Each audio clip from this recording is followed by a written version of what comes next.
La hormona tiroidea tiene varias funciones, entre ellas se encuentra regular aspectos importantes del desarrollo y del metabolismo de casi todos los tejidos de vertebrados, actuar regulando la tasa de transcripción de genes. La acción fundamental de las hormonas tiroideas se ejerce a nivel del núcleo celular mediante regulación de la transcripción.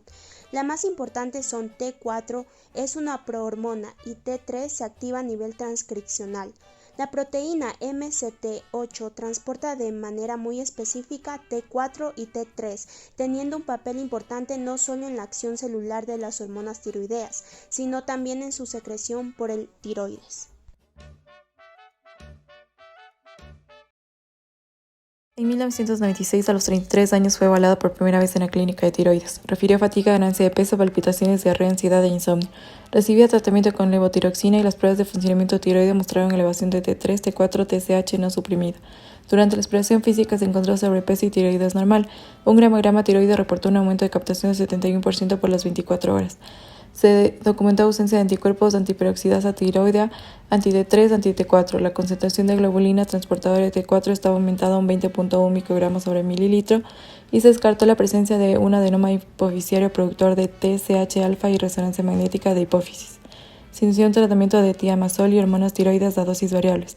Durante el seguimiento, el paciente persistió con elevación de T3, T4, TSH, por lo que se realizó un estudio dinámico. Pruebas de estimulación con TRH mediante la administración de TRH por vía intravenosa con medición de TSH y prolactina antes y en intervalos de 30 minutos después de la administración, midiendo índices de acción periférica de las hormonas tiroides como función tiroidea, ferritina, globulina fijadora de hormonas sexuales, creatinina y colesterol total. Se administraron 100 microgramos al día durante 3 días de liotironina por la vía oral y posteriormente 200 durante 3 días. El peso y los signos vitales fueron medidos diariamente. La prueba de estimulación con TRH y la medición se repitió por la mañana antes del incremento de la dosis del final del estudio. En la medición basal se encontró una concentración de TSH inapropiadamente de 97.55 y al presentar concentraciones normales de T3 107 y T4 1.72 nanomoles por litro, después de la administración de TRH, la respuesta de TSH es proporcional a la concentración basal. En individuos normales, después de la administración de dosis suprafisiológicas de hormonas tiroides, se observa la supresión de la estimulación de TSH. Sin embargo, en los individuos de RTH se observa una respuesta de TSH a la estimulación con TRH. Aunque la mayoría mostró una supresión parcial con el incremento de la dosis de hormona tiroidea, el estado basal se documentó una respuesta normal de TSH a la administración de TRH proporcional al nivel incrementado de TSH. Sin embargo, ha continuado observándose un incremento de TSH únicamente con la supresión parcial. TSH permaneció detectable durante todo el estudio. Este patrón indica la resistencia en la hipófisis de los efectos de la hormona tiroidea. A pesar de este consumo de esta dieta isocalórica, se observó una pérdida de peso de 5.1% y el aumento de la frecuencia cardíaca, lo cual sugiere sensibilidad a la administración de la hormona tiroidea. En individuos normales, el colesterol y SHBG y la ferritina muestran una respuesta de administración de la hormona tiroidea. En este caso, después de la toma de 200 de liotironina, la ferritina se incrementó en un 151.3%, en el colesterol disminuyó en un 22%, mostrando el efecto de la ingesta de hormonas tiroides. La concentración de SHBG no mostró el cambio, pero el músculo también tuvo una sensibilidad a la administración de la hormona, evidenciada por la disminución del CPK del 72.8%. En individuos con RTH, el incremento de ferritina y de SHBG y la reducción del colesterol más CPK son menores en comparación con los controles, pero pueden existir respuestas variables. Se realizó extracción de ADN de sangre total, amplificación y secuenciación de los exones de extremo carboxiloterminal del gen del receptor beta de las hormonas tiroides y mediante PCR en tiempo real. Se mostró una sustitución de arginina por triptófano en el codón 338. Síndrome de resistencia a la hormona tiroidea es un grupo de síndromes de causa genética caracterizados por la disminución de la sensibilidad tisular a estas hormonas.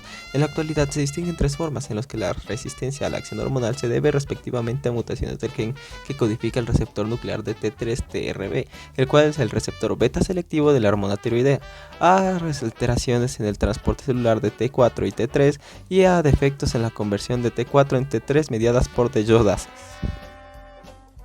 Manifestaciones clínicas. Mayormente los pacientes suelen ser asintomáticos, pero en algunos casos los pacientes con este síndrome pueden presentar déficits de atención con hiperactividad, trastornos emocionales, comportamiento hiperkinético, dificultad para el aprendizaje con o sin déficit de atención, retraso mental, pérdida auditiva, neurosensorial. En las manifestaciones musculoesqueléticas presentan edad ósea retrasada, bajo peso y baja estatura para la edad. La presencia clínica más frecuente en adultos es la presencia de bocio y de taquicardia. Se debe tener en cuenta que las manifestaciones clínicas suelen ser muy variables debido a las diferentes posibilidades de expresión de los receptores mutados en los tejidos de cada individuo. Los receptores de las hormonas tiroideas existen en dos locus, uno para el alfa y otro para el beta. El cromosoma 17 codifica el receptor alfa 1 y otras proteínas que no se unirán al T3. El cromosoma 3 codifica el receptor beta 1 y beta 2. Estos son receptores nucleares, con un extremo AF1 con funciones de transactivación, un dominio de unión ADN, un dominio AF2 con propiedades de dimerización y de unión a T3. Los tres tipos de receptores se expresan en la mayoría de tejidos, pero con distinta proporción.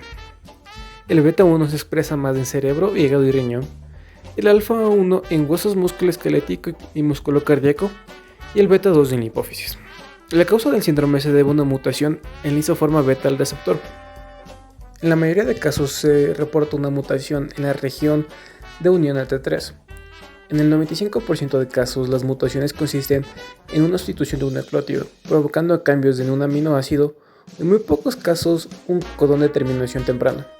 Otras mutaciones se deben a delecciones o inserciones que cambian el marco de lectura.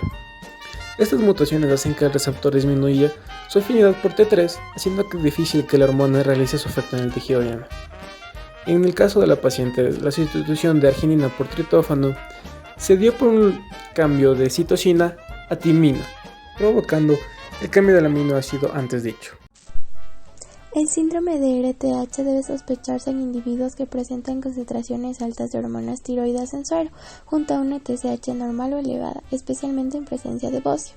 En suero, tanto la T4 como la T3 total y libre están elevadas. El mínimo requerimiento para el diagnóstico es una elevación real de la T4 libre en presencia de TSH no suprimida. En todo paciente con historia de hipotonía neonatal y deficiencia cognitiva, se debe medir la T4 y T3 total y libre en suero. El incremento de T3, sobre todo si se acompaña de disminución de T4, es casi patognómico. El diagnóstico se confirma mediante secuenciación del gen. En cuanto al tratamiento, en la mayoría de los casos la resistencia de los tejidos a la hormona tiroides es parcial y se puede compensar adecuadamente con el aumento en el suministro exógeno de la hormona tiroides. No existe un tratamiento específico para corregir plenamente el defecto. Los criterios exactos para el tratamiento de la resistencia a las hormonas tiroides en la primera infancia no se han establecido. En general, los niños se tratan cuando tienen un nivel de TSH elevado acompañado de retraso en el desarrollo óseo. El atenolol es útil para controlar síntomas como la taquicardia y los temblores. Los ansiolíticos pueden ayudar a controlar el nerviosismo y la ansiedad. El propanolol es una buena elección ya que inhibe la conversión de T4 a T3 y por ello reduce la T3, la cual media la retroalimentación negativa a nivel central. Otros medicamentos de interés son aquellos que disminuyen las concentraciones de hormonas tiroides por la supresión de TSH.